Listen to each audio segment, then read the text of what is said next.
ఐదు వస్తూ నేను మీ శ్రీనివాస్ ఆర్కియోలజీ రిసార్ట్ ఐరాల. ఈవేళ మనకి ఎస్సీ తెలిసిన ఏడీ గారైనా Padmavathi madam, husband Murali sir. దేశమంతటా సంక్రాంతి సంబరాలు జరుపుకుంటుండగా మేము మాత్రం తక్కువ అనేసి సారు బంధువర్గం దేశ విదేశాల నుండి అందరూ ఇక్కడికి మన ఆర్కే రిసార్ట్లో గెట్ టుగెదర్ అయ్యారండి. మనం మన నిత్య జీవితంలో బిజీ షెడ్యూల్స్తో మునిగిపోతూ ఉంటాం. కనీసం ఈ పండగల ద్వారానన్నా, సంక్రాంతి, దీపావళి ఇలాంటి పండగల ద్వారానన్నా మన బంధువర్గంతో అంతా కలిసి ఆనందంగా జరుపుకుంటూ ఉంటాం. థ్యాంక్స్.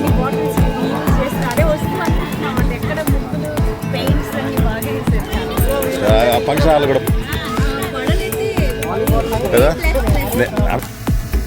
ఇక మన వారు డ్రోన్ కెమెరా సహాయంతో మన రిసార్ట్ని షూట్ చేస్తారండి. చాలా బాగా మంచి సీన్స్ వచ్చాయండి, చూడండి మీరు కూడా.